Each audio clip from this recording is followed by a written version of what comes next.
Hello, hello, and welcome once again. J76NY here, back with President Rayne in Sordland.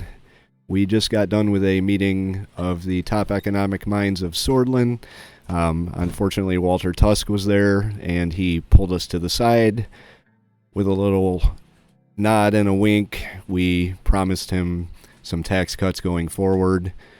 Not really sure if I'm too happy with how involved he is going to become in the administration, but I need those constitutional reforms to pass, so I, agreed to help him out and give him what he wanted. Moving on with the business of Sordland, we have the budget allocation and of the government of Sordland, so let's get to that. The preparations for the government budget were finished. Most of the cabinet gathered in the White Room for the important occasion. That's a lot of people, all with their hand out. Nearly half a year had passed since my inauguration. The cabinet looked overworked. I would like to use this opportunity for a statement, and now the moment we've all been waiting for. It's finally time to discuss the government budget. I'm sure everybody was waiting for the budget meeting. Let's start with a statement. Each and every one of you is very capable, but it's what we do as a team that counts. We are doing great work. Yeah, exactly. Zero budget. And look at all these people. They're all smiling, except for her, him, her. He's smiling.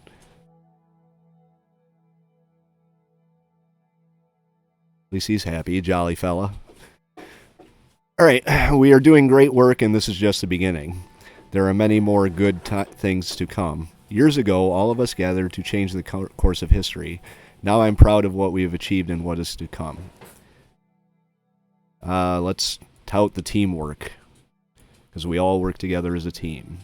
The ministers weren't as motivated by my statement as I had hoped. Moving on. Okay, Lucian. Sadly, Peter Vector and Gus Manger and David Wissey won't be here to attend the meeting. Bummer. They are working on the upcoming trade agreement with Wayland and Agnolia. May the Lord be with them. Kira gave a barely disguised eye roll. However much of their political aims might differ from our administration, surely you must agree that freedom of expression must be protected at all costs. You are talking to a guy who just banned 2 youth organizations because they were wreaking havoc. Miss Morgana, is right. Nia flashed her an appreciative smile. The lights dimmed. I myself align far closer to the Red Youth's politics than the Young Swords, but I believe that both are illegal now, so you better watch what you say. She broke off as she noticed that Lucian, Simon, and Joseph were looking at her and Nia in stony silence. Ladies, let's leave the extraneous chit-chat for afternoon tea. Oh, nice, Lucian. Kira shot a pleading look at Lilias, who merely pursed her lips disapprovingly. The ban is final. Don't question it further. If you have problems with the ban, call a separate meeting with me. I am open to change the ban.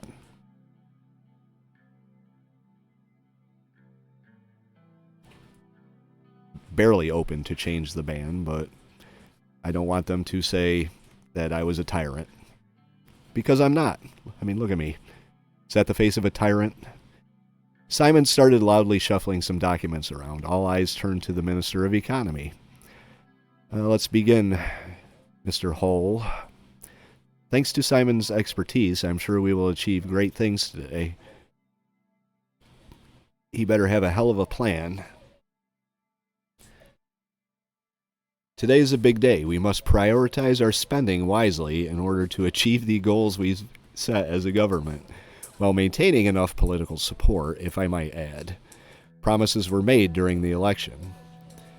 There are 3 options regarding the budgeting of the 4 main branches of our government.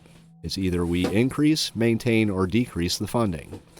Increasing will result in an improvement of the branch, which will unlock new policy options. Maintaining will keep the funding, resulting in no visible change. Decreasing causes a lot of efficiency in that branch. A loss of efficiency in that branch. All right? Can we rely on the private sector to support us? Moving away from big government is the right choice. The problem isn't the amount of money spent, it's how efficiently we spend it. How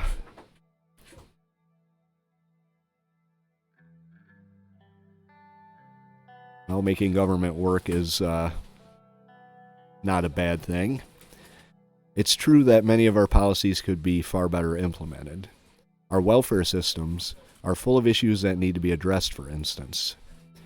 We have to be careful as to what we fund so we have resources remaining for another investment project. We should prioritize the most critical branches.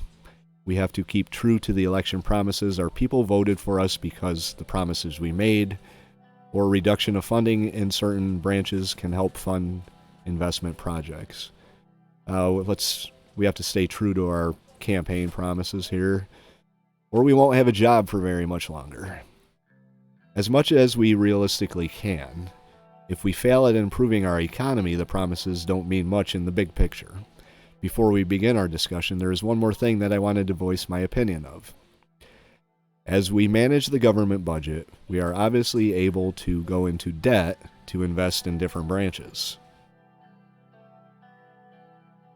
In fact, we don't have an option. It's not a choice. We will go into debt. Although debt is a possibility, under these circumstances it would dent our financial system, worsening the economic crisis if we push it too far. So we're going to have to make our choices wisely as to where this debt is going to go. A point for me as well to everyone before the discussion. Given the current state of the country, the economic situation is a political priority right now, more so than ever. This budget will also be applicable to our entire term. It is very critical that we plan correctly. Let's begin. Which branch should we discuss first? Let's talk about healthcare because it's number one.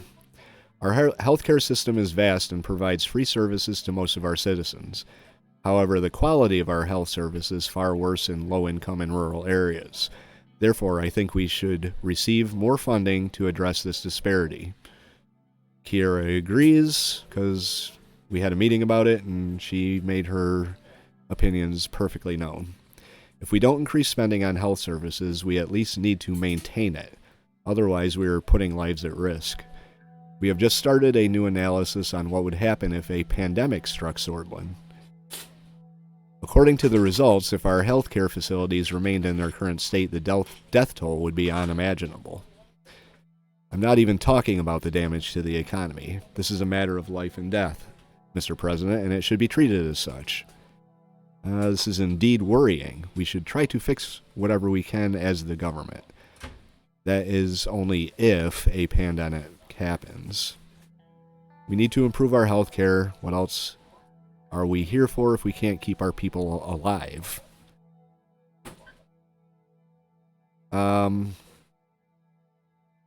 Number 2 is a little too dismissive for my taste. This seems a little too combative.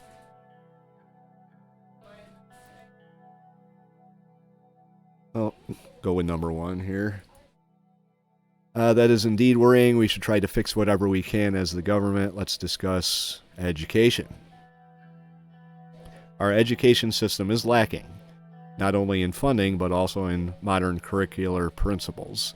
Our outdated curriculum is wasting our youth. That is the reason why I advocate 2 things: an increase in the budget to improve access to education in rural areas, and a new education reform. To be honest, Sordland is lacking compared to Arcasia and United Cantana when it comes to education levels. The backbone of any country is its people, and we need to protect our future. We need to ensure the new generation is as well educated as their counterparts in more modern countries. Nonsense. Sordland is still here because of this very system that you insult. How can you insult a system that teaches our sons and daughters the principles of national identity and pride? We won't be compared to other countries. Sordland is Sordland. I agree with Lilius. Sordland is Sordland. I must also remind you that we promised that we were going to focus on education during our campaign. You are right, Lucian. Let's not let the people down. That's agree with Lucian, agree with Lilius, agree with Kiera, and brush it off. I am going to agree with Lucian. Let's discuss law enforcement. I would like to have an increase in the funding of law enforcement to increase the size of the police force and raise salaries. We have so many internal threats to tackle, and I'm already stretching my units far too thin with the limited resources allocated to me. Nia cleared her throat. Law enforcement is certainly a high priority. However, I feel tackling internal corruption is of far higher importance than increasing our police presence. I am enjoying the game. Uniquely K, you are a mod. It's nice to know. This is the first playthrough I'm doing, so welcome to the chat. Directing the funds to my department would solve the problem at its root. If corruption is still rampant, all the police in the world won't help us. We need a specialized anti-corruption police unit, which we could create if the funds were directed to me. I agree with Miss Morgana. We should not reward a structure that is responsible for an ever-increasing number of human rights violations. Additionally, corruption is the reason of our government inefficiencies. It needs to be tackled. And where's the best place to get Suzerain mods, Kay? I'd be interested to take a look at some of them. The police are there to serve and protect the people of Sordland, Miss Walda, and that is exactly what we are doing. More funding will allow us to take care of our police force. It is quite a simple choice given the current state of our country. I agree with Lilius. If this was another time, I would have said something different, but we know the current situation. I agree with Nia. We need real solutions for real problems like corruption. I agree with Kira. What would people think of us if we fund the police after all that happened?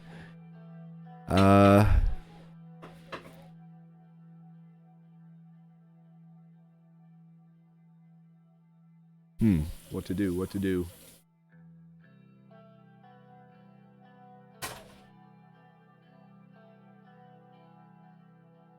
Well, corruption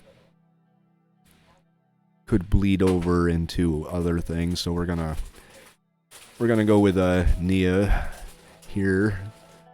Nia Morgana, the Minister of Justice. Now let's hear about the military. What is there to hear about? I already voiced my opinion. Rumberg is coming whether we like it or not. If not this year, next year. If not next year, the year after that. He's very excited. Mr. President, you and I have shared responsibility to protect this nation from its enemies, and I intend to do so until my last breath. I will say this with certainty. If Rumberg doesn't make a move against Sordland in 2 or 3 years, my name is not Joseph Lancia.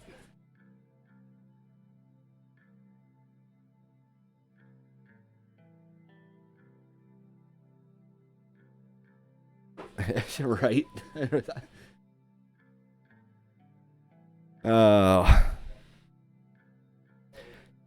There can be no argument against increasing the budget of our army when there is an enemy on our doorstep waiting for us to make one wrong move. Anyone who thinks otherwise is a fool. Mr. Lancia. Right. Pardon my theatrics, sir, but this is a serious matter. The future of our country is up to you, Mr. President. Well, here is an argument. The armed forces does nothing but eat away financial resources destined for our people while stoking fears for an upcoming war.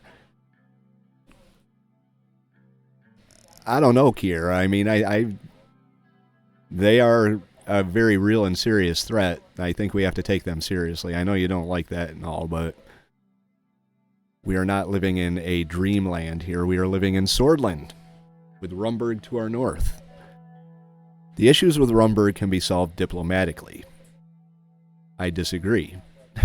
they closed their embassy, so diplomacy is on its way out. What kind of message are we sending to them and the whole world if we suddenly start ramping up our military budget?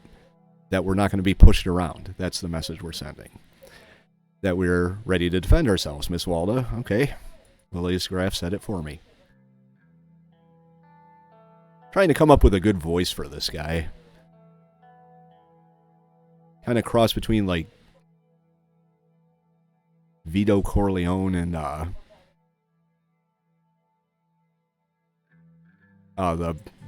his name is not coming to my head right now. He was in the prison movie with Tom Hanks. He was the prisoner. Oh, what's his name? It's going to bug me now. Anyway, moving along. If you happen to know the name based on that really crappy description, that's what I picture when I hear this guy. Cross between Vito Corleone and whatever that guy's name was. Okay, I agree with Yosef. Rumberg is a real threat and we need to be ready. I agree with Kira. There are other more important avenues that our money can be spent on. I agree with Joseph. So hopefully they have multiple options for me to spend my money, because I got a few things I want to spend it on. Very good talking points from everyone. Well then, the time to make a decision on the budget has come. Consider it with care, Mr. President. Simon placed a stack of papers on my table.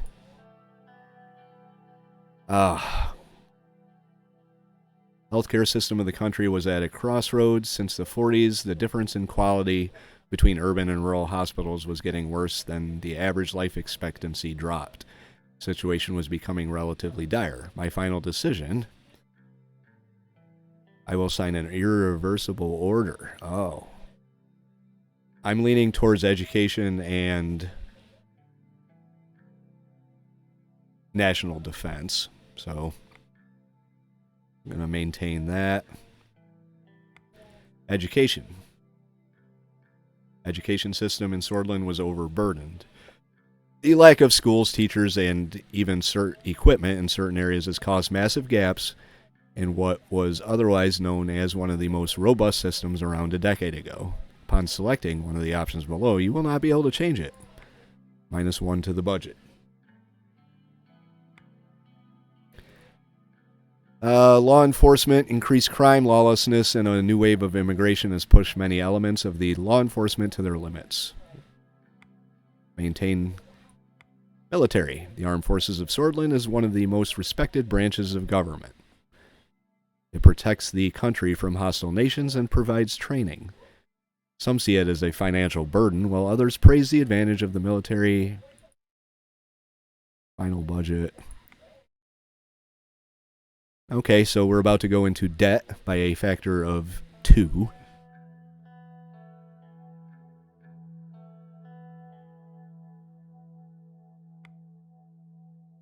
Promises will be remembered and they will have consequences, I am sure. Sticking to my guns. I'd finished allocating the government budget, to the satisfaction of some cabinet members and the dismay of others. They and I knew this would define a significant part of our term. We have a deficit on our hands. We will need to resort to debt to finance future investments. The situation can have adverse effects if we don't strike a balance. Agreed. Well then, let's start with law enforcement. What? I thought we were done with this shit. I want to go read some newspapers and have a barbecue.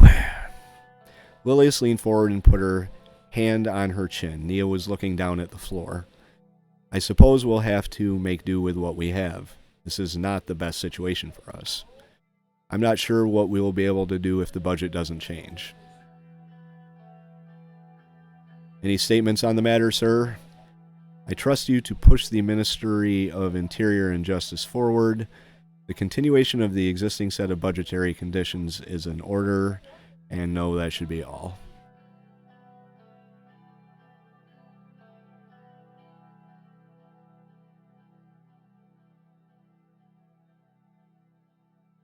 No, that should be all. That's fine. Very well. Let's hear the Minister of Education. Kira was eager to comment. The increase of funding is very welcome. We can finally go after some comprehensive improvements by building new schools and improving the education system, and standing behind a campaign promise, which is never a bad thing. Surely, a well-funded and larger Ministry of Education would benefit everybody. Our future depends on our children. Education is the first step in the fight against ignorance. Education is our future, and it will not be sidelined. Our focus on it is clear. Your expertise and passion should enable you to make the necessary changes for improvement. Go do your thing. We will be able to achieve my grand goals with these new budgetary resources. The military is next. Kira clearly wasn't finished, but didn't interject. Joseph chimed in. It is an honor to serve with a president that respects the military. Trust me, with these funds, our armed forces will be better than ever. Lucian seemed as if he was about to say something, but looked down at his notepad when Joseph eyed him. Military is on the top priority list and always will be. With your talent and expertise, might as well continue on with the kind of putting it all on them. Do what you do best, or we are all, quite honestly, fucked. With the support you have provided, I will protect this country from any threat. Joseph leaned back in his chair. Let's hear from Mr. Benawal. I can't say that maintaining the funding is negative, but I don't think our services will perform any better. Welfare must remain a priority for our term. There is no other way around it. It's best we continue our funding as is. You will have to find new resources. Your opinions were noted. Your task is to improve the care in the country.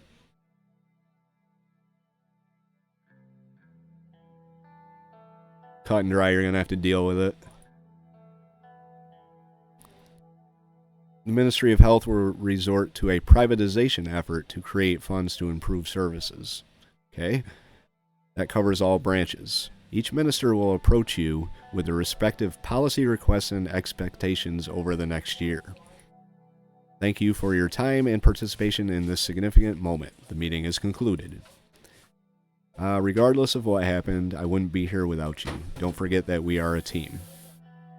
For those who don't like the decisions, don't take it personally, or get out of my sight. Thank you, everyone. I appreciate your time and effort. We are a team. We will get through this together. Some excitedly, others dejectedly. The cabinet slowly dispersed out of the White Room. The budget for our term was concluded. There we go. Overview panel updated. I think that's this. Country overview. Happy military personnel, experienced generals. Good urban institutions. Outstanding. Let's read the news. 1954 Sordland government budget.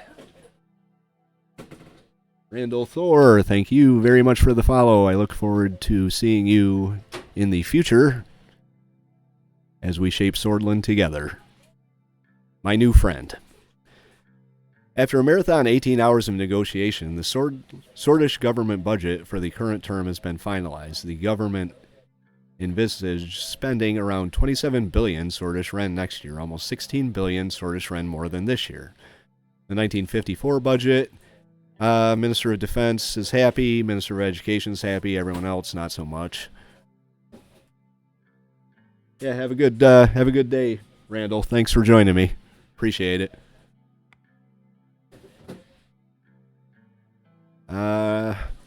Well, let's read the report from Wholesword. Lucian Galad reported that so far they have been able to get, in total, 87 signatures behind the proposal. Efforts are underway to increase the support and to reach out to the necessary members. I think we have to get up to 150. All right, that's going to do it for episode number 11 of our For the People playthrough on Suzerain. President Rayne is doing okay, although he's getting kind of deep in the pockets of Walter Tusk there. We'll see how that goes going forward. We did just put Sordland into debt, but everybody wanted money. So if you like the episode, hit that like button. If you'd like to follow along as we move into Chapter 2 of Suzerain, hit the subscribe. And as always, leave your thoughts, tips, and advice and opinions of this game. Kind of curious in the comment section below, and we will see you for our next episode. J76NY saying thank you very much for watching, and have yourself a very good day.